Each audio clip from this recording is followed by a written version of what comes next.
ఒకే ఒక్క చాక్లెట్ సభను మొత్తం అట్రాక్ట్ చేసింది. సోషల్ మీడియా నెట్టింట్లో వైరల్గా మారింది. అమరావతి రీలాంచ్ పై చర్చ ఒకెత్తైతే పవన్ కు ప్రధాని మోడీ సభపైనే చాక్లెట్ ఇవ్వడం మరో ఎత్తుగా అనేలా చర్చ జరుగుతోంది. పక్కనే కేంద్ర మంత్రులు, ముఖ్యమంత్రి ఉండగా పవన్ ను మాత్రమే పిలిచి మోడీ గిఫ్ట్ ఇవ్వడం వెనుక రీజన్ ఏంటి అనే చర్చ షురూ అయింది. రాజకీయంగా పవన్ తో మోడీ ప్రత్యేక బంధాన్ని కోరుకుంటున్నారా? రెండు పార్టీల లీడర్ క్యాడర్ కు మెసేజ్ పంపేందుకే ఇలా చేసి ఉంటారా అనే ఆసక్తి నెలకొంది. రాజధాని అమరావతి పునఃప్రారంభ కార్యక్రమంలో ఆసక్తికర పరిణామం చోటు చేసుకుంది. సభా వేదికపై డిప్యూటీ సీఎం పవన్ కళ్యాణ్ కు ప్రధాని మోడీ స్పెషల్ గిఫ్ట్ ఇచ్చారు. పవన్ ప్రసంగం అనంతరం స్వయంగా మోడీ జనసేనానిని తన వద్దకు పిలుచుకుని కోఫ్లెట్ చాక్లెట్ ఇచ్చారు. మోడీ నుంచి చాక్లెట్ అందుకున్న పవన్ చిరునవ్వు చిందిస్తూ వెళ్లి తన సీట్లో కూర్చున్నారు. ఆ సమయంలో సభావేదిక ముందు ఉన్న లక్షలాది మంది ప్రజలు ఆ సన్నివేశాన్ని చూసి విజిల్లు, చప్పట్లతో కేరింతలు వేశారు. పక్కనే ఉన్న సీఎం చంద్రబాబు సైతం నవ్వులు పోయించారు. అమరావతి రీలాంచ్ ఈవెంట్లో ఏపీ పరిస్థితులు, గత ప్రభుత్వంలో అమరావతి రైతులు పడ్డ కష్టాలతో పాటు పాక్తో నెలకొన్న ఉద్రిక్త పరిస్థితులను ప్రస్తావించారు పవన్.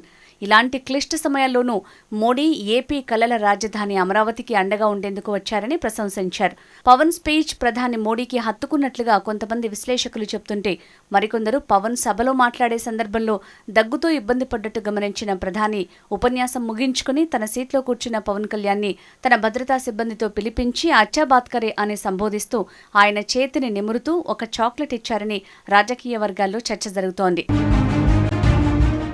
చాక్లెట్ ఇవ్వడానికి రీజన్ ఏదైనా రాజకీయంగా ప్రధాని మోడీ, జనసేన అధినేత పవన్ కళ్యాణ్ మధ్య రోజురోజుకు బంధం బలపడుతోంది అనటానికి ఈ సంఘటన ఒక ఉదాహరణగా నిలుస్తోంది అంటున్నారు విశ్లేషకులు. వాస్తవానికి ఏపీలో కూటమి పార్టీలు జట్టుకట్టడానికి ప్రధాన కారణం పవన్ కళ్యాణే. వైసీపీ హయాంలో రాష్ట్ర పరిస్థితి దృష్ట్యా పొత్తుకు ముందడుగు వేశారు పవన్. ఎన్డీఏ నుంచి టీడీపీ బయటికి వచ్చాక ఆ రెండు పార్టీల మధ్య సయోధ్య సరిగా లేదు. దీంతో ప్రభుత్వ వ్యతిరేక ఓటు చీలితే మళ్లీ జగన్కే మేలు జరుగుతుందని గమనించిన పవన్ బీజేపీ, టీడీపీల మధ్య మధ్యవర్తిత్వం నేర్పి కూటమి పొత్తుకు బాటలు వేశారు. చంద్రబాబు అరెస్ట్ అయిన సమయంలో జైలు ముందే టీడీపీతో పొత్తు ఉంటుందని ప్రకటించారు. అనంతరం బీజేపీని సైతం ఒప్పించి కూటమిని తెరపైకి తీసుకొచ్చారు.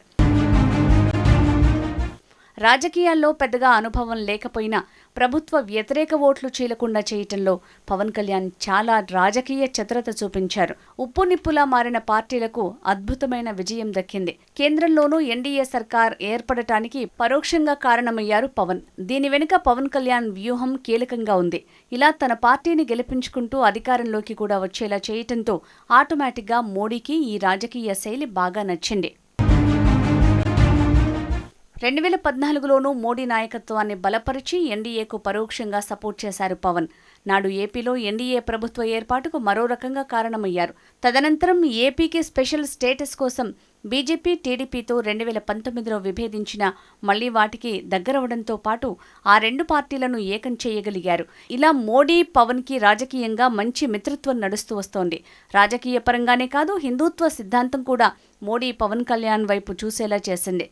మోడీలోనూ ఆధ్యాత్మిక చింతన ఎక్కువ. ఇటు పవన్ కూడా ప్రతి ఏటా దీక్షలు చేస్తుంటారు.